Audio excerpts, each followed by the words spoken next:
마태복음 7장 15절에서 23절까지 말씀을 우리 교독하여 읽겠습니다. 거짓 선지자들을 삼가라. 양의 옷을 입고 너희에게 나아오나 속에는 노략질하는 일이라. 그들의 열매로 그들을 알지니 가시나무에서 포도를 또는 엉겅퀴에서 무화과를 따겠느냐. 이와 같이 좋은 나무마다 아름다운 열매를 맺고 못된 나무가 나쁜 열매를 맺나니 좋은 나무가 나쁜 열매를 맺을 수 없고 못된 나무가 아름다운 열매를 맺을 수 없느니라. 아름다운 열매를 맺지 아니하는 나무마다 찍혀 불에 던져지느니라. 이러므로 그들의 열매를 그들을 알리라. 나더러 주여 주여 하는 자마다 다 천국에 들어갈 것이 아니요 다만 하늘에 계신 내 아버지의 뜻대로 행하는 자라야 들어가리라. 그날에 많은 사람이 나더러 이르되 주여 주여 우리가 주의 이름으로 선지자 노릇하며 주의 이름으로 귀신을 쫓아내며 주의 이름으로 많은 권능을 행하지 아니하였나이까 하리니. 같이 읽겠습니다. 그때에 내가 그들에게 밝히 말하되 내가 너희를 도무지 알지 못하니 불법을 행하는 자들아 내게서 떠나가라 하리라. 아멘. 오늘 말씀을 보니까 사람들을 구분하는 재미있는 구분법이 나오고 있습니다. 양이냐 일이냐. 예수님께서 그렇게 구분하고 계세요. 양이냐 일이냐. 그렇게 구분해 본다면 여러분 저는 양일까요 일일까요? 그렇게 자신 있게 대답을 해주신 건 저는 감사한데 또 질문해 보겠습니다. 옆에 있는 우리 성도들은 옆에 있는 분들 양입니까? 일이입니까? 일이 됐다 양 됐다가 하시나요? 네. 아, 저 사람은 일이 같아 이렇게 생각하시는 분이 있을지 모르겠습니다. 네. 근데요 실제로 마태복음 24장 11절을 보게 되면 예수님이 뭐라고 말씀하시냐면 거짓 선지자들이 있을 것이다. 그거는 있을 수도 있다가 아니에요. 가능성을 얘기하는 것이 아니라 있을 거라고 얘기를 해요. 그러니까 이 거짓 선지자 이리가 교회 안에 있을 겁니다. 필연적이라는 거예요. 예수님이 그렇게 말씀하셨어요. 뿐만 아니라 사도 바울이 사도행전 20장을 보게 되면 에베소 교회 장로들과 작별 인사를 하는 중에 이런 말을 했었습니다. 내가 떠난 후에 이제 사도 바울이 떠나게 되거든요. 그래서 이제 작별 인사하는 겁니다. 사나운 이리가 여러분에게 들어와서 그 양떼를 아끼지 아니하며 또한 여러분 중에서도 제자들을 끌어 자기를 따르게 하려고 어그러진 말을 하는 사람들이 일어날 줄을 내가 아노라 라고 사도 바울이 얘기했습니다. 이 에베소 교회의 장로들과의 작별 인사하는 중에 외부로부터 사나운 이리가 들어올 거다. 근데 더 놀라운 것은 여러분 중에 그러니까 이제 에베소 교회 장로들 중에 이 사도 바울과 함께 동력했던 그 장로들 중에 자기를 따르게 하려고 어그러진 말로 제자들을 이끄는 거짓 선지자 이리가 있을 줄을 내가 아노라. 놀라운 말이지 않습니까? 사도 바울이 목회했던 그 에베소 교회의 그 장로들 중에서도 이리가 있을 수 있다가 아니에요? 있다는 것을 안다라고 이야기를 하는 거죠. 놀라운 말씀이죠, 여러분.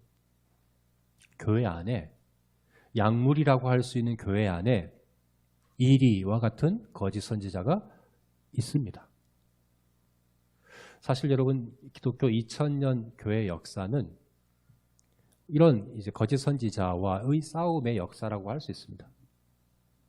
우리가 뉴시드 교리 문답을 지금 나눴죠. 교리라고 하는 게요. 교리가 어디서 시작됐을까요? 교리는 성경을 요약한 겁니다. 성경의 내용을 정리한 거예요. 체계적으로 정리한 것이 교리입니다. 처음부터 있지는 않았습니다. 그럼 언제부터 시작되었습니까? 왜 이것이 생겨났습니까? 거짓 선지자들과 싸우는 가운데 거짓 선지자들이 그릇된 가르침을 주장할 때에 그것에 대해서 대응하기 위해서 교회가 모여 성경의 내용을 정리하고 이것이 성경의 내용입니다. 고백한 것이 바로 교리입니다. 기독교 역사는 계속해서 일어난 거짓 선지자, 사나운 이리들에 대응하고 그들과 싸우는 가운데 체계적으로 정리되어 온 것이 교리이고 그것이 바로 교회의 역사라고 볼 수 있습니다. 우리 한국교회의 역사가 한 130년 되는데 우리 한국교회 안에서도 마찬가지입니다. 수많은 거짓된 가르침을 가르치는 이리들이 교회 안에 많이 있었습니다. 그들과 싸우고 그들에게 대응하는 가운데 지금도 어쩌면 그 싸움이 계속되고 있죠. 그렇다면 지금 그리고 여기 이리가 있다는 얘기입니까? 없다는 얘기입니까? 있다는 얘기죠. 다시 한번 질문 드릴게요. 저는 일입니까? 양일까요? 제가 양일까요? 일일까요? 옆에 있는 분들은 일일까요? 양일까요? 네, 양. 자, 오늘 본문을 우리가 적용할 때 첫 번째 주의해야 될 게 뭐냐면 다른 사람을 양이냐 일이냐 판단하는 얘기가 아니라는 것으로 우리가 잘 이해를 해야 돼요.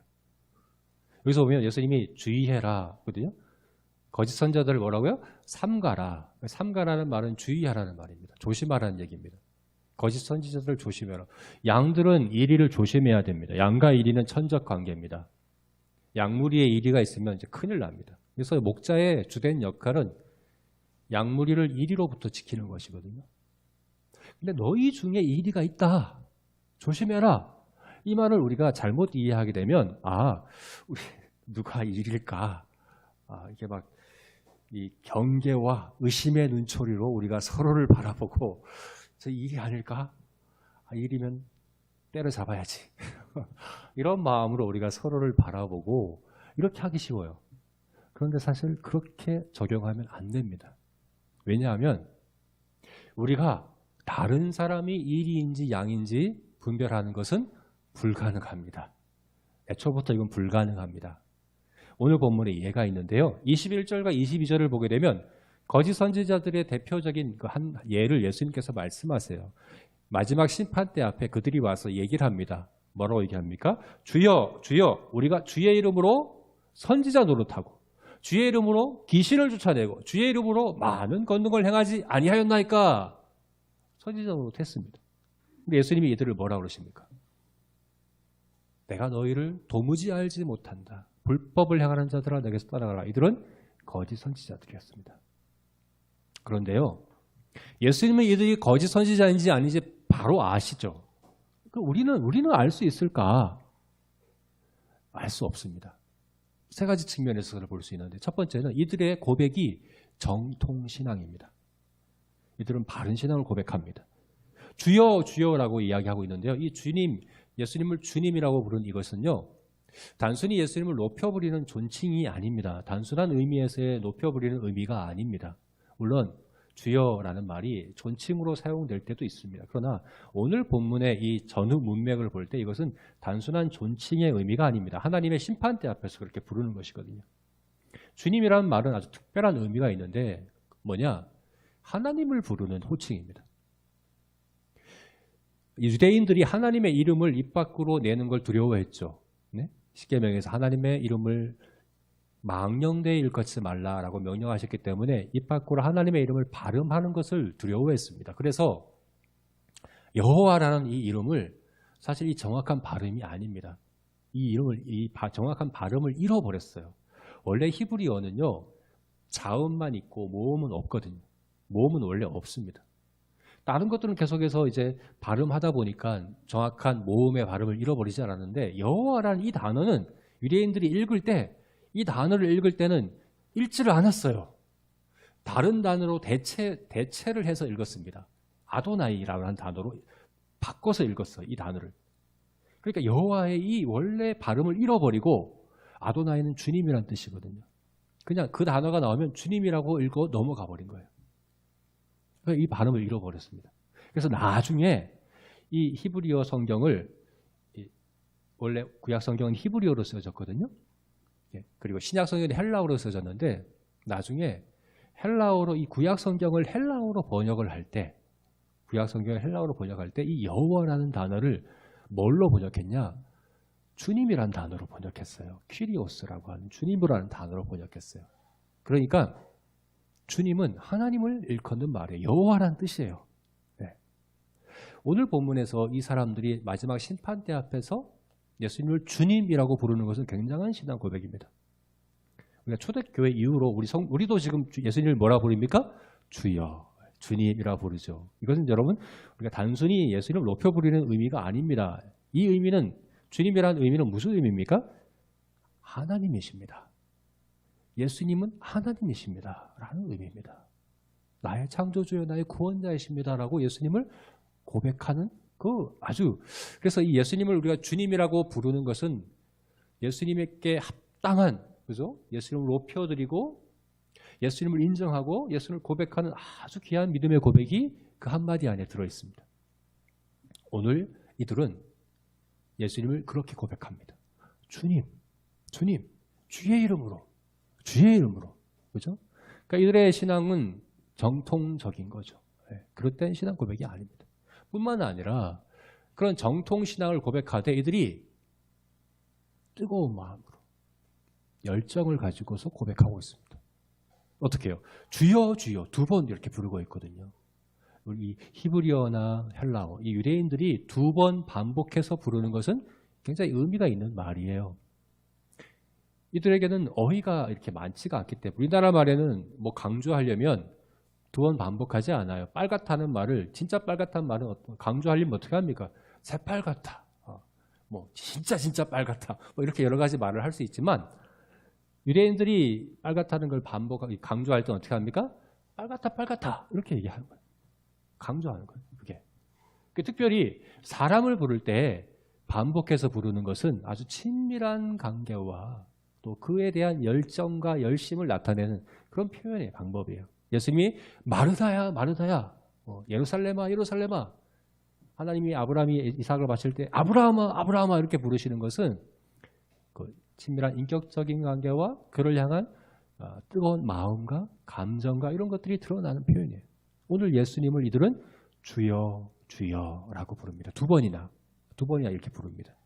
이거는 이들이 단지 정통신앙만 가진 사람들이 아니라 정통신앙을 그냥 차갑게 형식적으로 그렇게 냉랭하게 고백하는 자들이 아니라 뜨거운 마음을 갖고 열정을 갖고 주님을 향해 바른 신앙을 고백하되 그런 열정을 갖고 고백할 수 있는 사람, 그들이 바로 이런 사람, 이들이라는 거죠.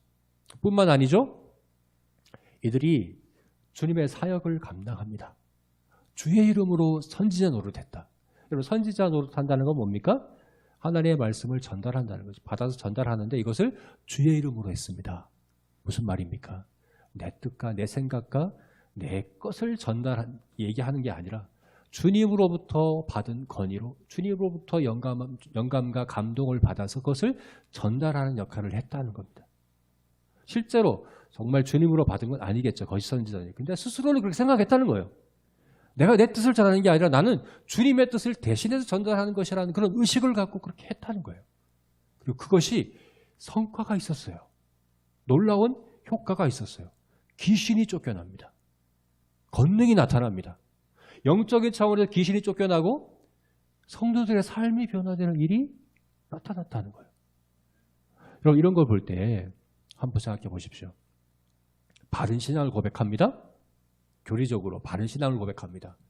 그것을 냉랭하고 차갑게 아니라 뜨겁게 열정을 가지고 고백합니다.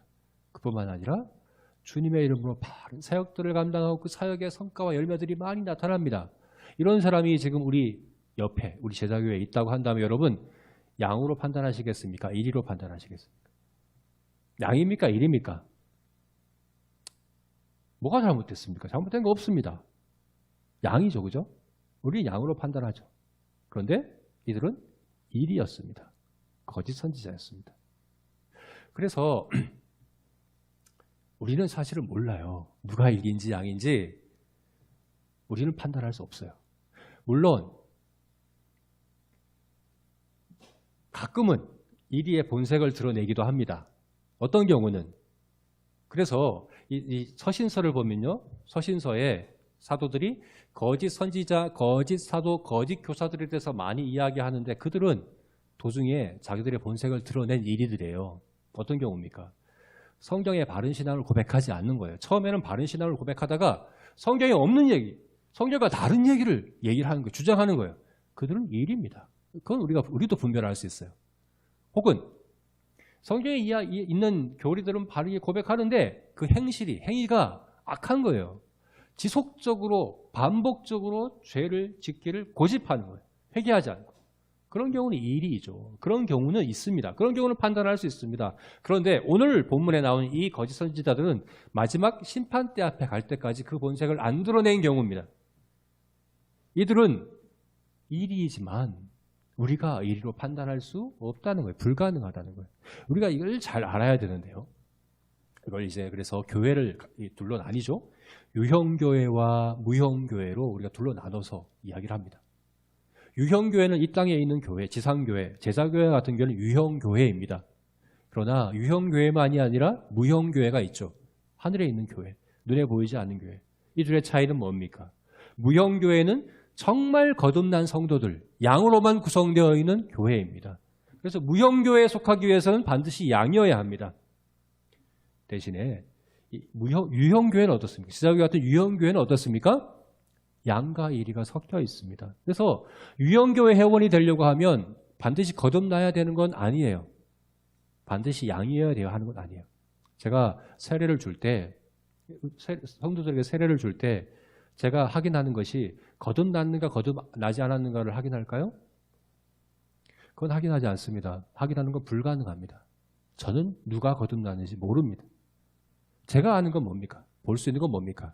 바른 신앙을 고백하는가 하는 겁니다. 그래서 제 역할은 바른 신앙을 고백하도록 가르치고 그 바른 신앙을 고백하는가를 봐서 세례 주는 거지. 근데 바른 신앙을 고백하더라도 일일 수는 있는 거예요.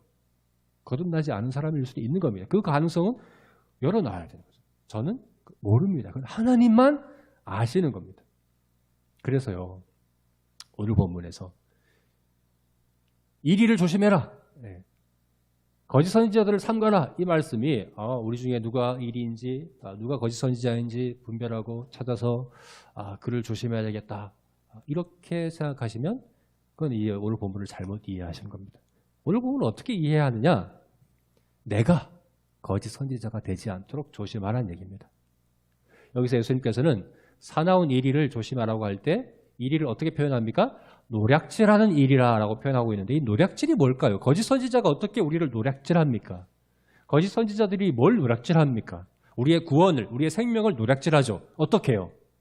그들의 거짓된 가르침을 받아들이게 하고 그들의 거짓된 행위를 따르게 해서 다시 말해서 그들을 본받아 우리가 거짓 선지자가 되게 해서 노략질하는 것이거든요. 거짓 선지자를 삼가라 조심하라. 뭘 조심해야 된다고요? 내가 거짓 선지자가 되는 걸 조심하라 하는 거죠. 예수님은요, 그 밭에 알곡과 가라지 비유해서 알곡을 뿌렸는데 가라지가 함께 자라고 있으니까 종들이 가라지를 뽑을까요? 라고 말할 때 예수님께서 뭐라고 말씀하십니까? 가만두어라. 추수 때까지 가만두어라 라고 말씀하십니다. 거짓 선지자를 삼가라는 것이 거짓 선지자들을 찾아내서 그들을 뽑아라는 얘기가 아닙니다. 그들의 영향받아서 내가 거짓 선지자가 되지 않도록 조심하라는 것이죠. 그죠? 네. 거짓 선지자 뽑아내라는 얘기 아닙니다. 이것은 내가 거짓 선지자인지 아닌지 점검하고 돌아보고 내가 그렇게 되지 않도록 주의하고 조심하라는 것으로 우리가 이해를 해야 한다는 것이죠. 그렇다면 여러분, 내가 거짓 선지자인지 아닌지, 내가 양인지 일인지 어떻게 알 수 있을까요? 양과 일을 분별하는 건 어떻게 하면 됩니까? 내가 예배드리면 양입니까? 제가 지금 설교하면 양입니까? 여러분과 함께 제가 바른 이제 웨스트민스터 대요리 문답을 공부를 하고 있으면 양입니까? 주의 이름으로 선지자 노릇하고 귀신도 쫓아내고 권능을 행하면 양입니까? 여러분들이 코로나 사태로 이런 어려움 상황 가운데 마스크를 끼고 이렇게 나와 예배하고 있으면 여러분들은 양입니까? 찬양을 할 때 눈을 감고 감정을 실어서 감동하여서 찬양하면 양입니까? 성경을 쓰고 읽고 기도하고 그럼 양입니까? 양과 일이는 그렇게 구분하지 않습니다. 그렇게 구분할 수 없습니다. 뭘로 그럼 양인지 일인지 압니까? 오늘 예수님께서는 16절과 20절에서 두 번 반복하고 있는 한 가지 말씀을 하셔요. 양과 일을 분별하는 뭘로 분별해야 되냐? 두 번 반복해서 말씀해요. 뭡니까 그게? 열매로 그들을 알리라. 열매로 그들을 알리라. 양과 일을 분별하는 것은 열매로 안다라고 얘기합니다. 옷이 아닙니다. 열매입니다. 여러분 옷으로 예배하는 거 가능합니다. 옷으로 설교하는 것 가능합니다. 옷으로 주의 이름으로 선지자 노릇하고 귀신도 쫓아내고 권능을 행하는 것 옷으로도 가능합니다. 열매로도 가능합니다. 그래서 내가 뭘 하느냐를 가지고 이걸 보면 안 돼요. 내가 무엇을 하느냐를 가지고 이게 옷이냐 열매냐를 구분할 수 없습니다. 그럼 뭘로 구분할까요? 이게 옷인지 열매인지 어떻게 구분할까요? 옷은 뭐가 옷일까요? 제가 성경에서 재미있는 사실을 발견했는데 인간이 만든 최초의 창작물이 뭘까요? 인간이 만든 최초의 창작물이 뭡니까? 옷이죠. 옷. 그죠? 에덴 동산에서 하나님 모든 걸 지으시고 보시기에 좋았더라. 하나님 보시기에 완전한 그 에덴 동산에서 아담과 하와가 최초로 자신들이 스스로 고안해서 만들어낸 창작물이 있습니다. 뭡니까? 옷이죠. 옷. 옷을 만들어 해 입었어요. 자기들이 만들어 해 입은 겁니다. 그래서 왜 해 입었습니까?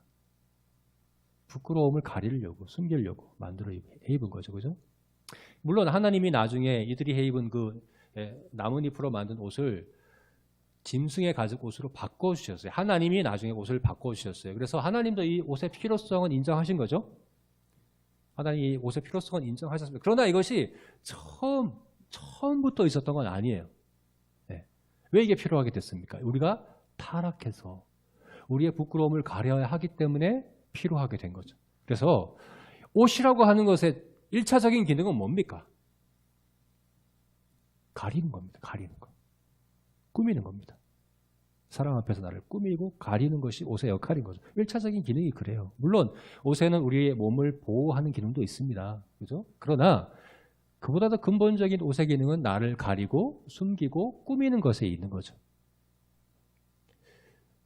그렇다면 이렇게 질문해 볼 수 있겠죠? 내가 예배하는 것이 혹은 내가 밥 먹을 때마다 기도 먼저 하고 밥 먹고 술 달매도 하지 않고 성경도 열심히 읽고 쓰고 기도도 하고 예배에도 이렇게 열심히 주일 성수를 하고 그것뿐만 아니라 교사로 봉사하고 또 여러 가지 봉사를 열심히 하고 하는 것이 나를 가리고 꾸미고 숨기기 위한 것이면 그것은 옷입니다. 옷. 옷으로 하는 겁니다. 나를 가리고 숨기고 꾸미고 그리스도인은 당연히 그렇게 해야 되는 것이니까 그렇게 한다고 한다면 그렇게 한다면 그것은 옷입니다. 나의 내면과 나의 인격과 나의 본성과 나의 생명과 아무 상관도 없는 겁니다. 옷을 입었다가 벗는다고 내가 변합니까? 내가 무슨 옷을 입는다고 내 인격이 변합니까? 쉽게 입었다가 벗으면 끝나는 거거든요. 그죠? 수십 년을 교회 다녀도 예배를 매주 그렇게 열심히 드려도 변화가 없습니다. 10년, 20년 신앙생활을 했다고 하는데 아무런 변화가 없습니다. 인격에, 우리 내면에. 아무런 우리가 앞에서 봤던 성화가 일어나지 않습니다. 왜요? 옷이니까. 잠시 입었다가 벗으면 끝나는 거니까. 그 일을 아무리 반복해 보십시오. 여러분이 아무리 좋은 옷을 100년 동안 열심히 입었다 벗었다 해보십시오. 변화됩니까? 아무런 변화가 있을 수가 없습니다. 그런데요, 열매로 하는 것에는 능력이 있습니다. 열매로 하는 예배에는 능력이 있습니다. 옷이 아니라 열매로 하는 예배로 예배하는 사람이 변화되지 않으면 그게 기적입니다. 열매는 나의 본성, 나의 인격, 나의 생명과 직접적으로 관련된 거죠. 여러분 식물에 열매가 맺히면 그 열매 안에는 그 나무가 내재되어 있어요, 이미. 그죠? 그 본성이 내재되어 있어요. 생명이 이미 내재되어 있어요. 그 열매 자체에는 변화의 능력과 가능성과 소망과 이 모든 게 그 안에 다 들어 있습니다. 열매는 그와 같은 능력이 있습니다. 소망이 있습니다. 네, 자람이 있습니다. 그게 바로 열매인 것이죠.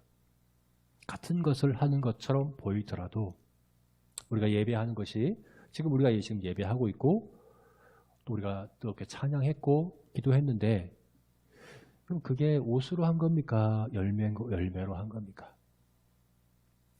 열매로 했다면 반드시 거기는 능력이 있습니다. 네. 그러나 옷으로 했다고 한다면 아무 소용 없습니다. 수십 번, 수백 번, 수천 번 해도 아무런 소용이 없을 거라는 거죠.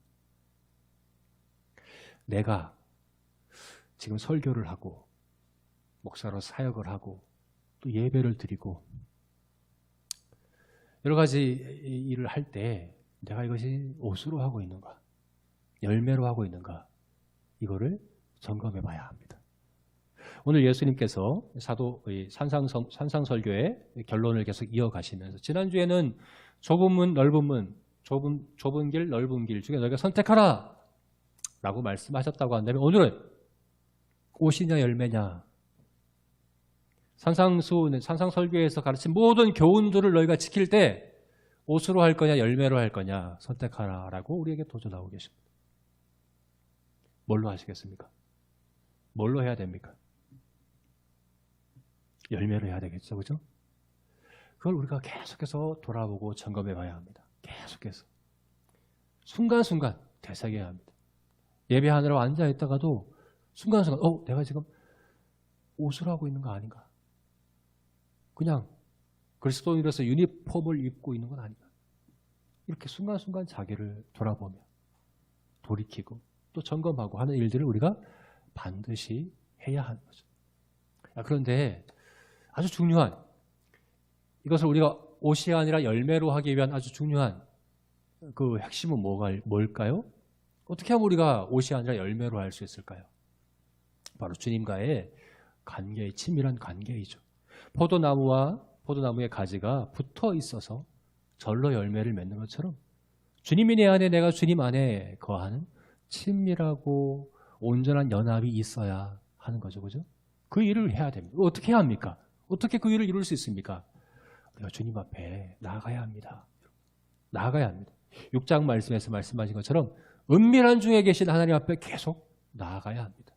구하라, 찾으라, 두드리라 말씀하신 것처럼 우리가 어떤 상황과 형편에 있든지 주님 앞에 끊임없이 나아가야 합니다. 그런데 중요한 것이 있습니다.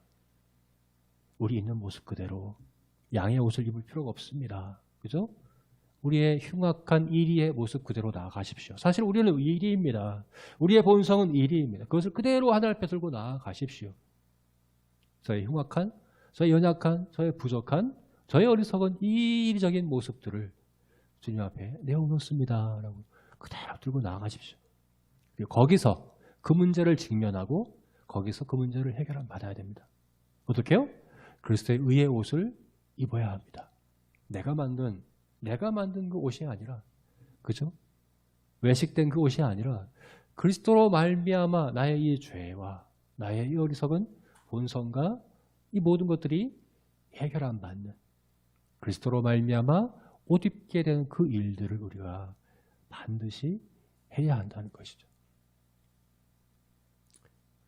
우리가 지난주 말씀과 연결시켜 본다면 그렇게 할 때 예수님께서 분명 좁은 길과 좁은 문으로 인도하실 겁니다. 말씀에 부딪힘이 와야 합니다. 지금 저는 이와 같은 이리적인 모습이 있습니다. 제 연약함이 있습니다. 라고 고백할 때 주님은 좁은 문과 좁은 길로 인도하실 겁니다. 우리가 자신을 부인하고 말씀을 나에게 적용하여 실천하고 순종해야 될 것들을 분명 말씀하실 겁니다. 우리는 할 수 없죠. 그러나 우리를 구속하신 그리스도를 힘입어서 그리스도의 그 옷을, 의의 옷을 입어서 할 수 있습니다.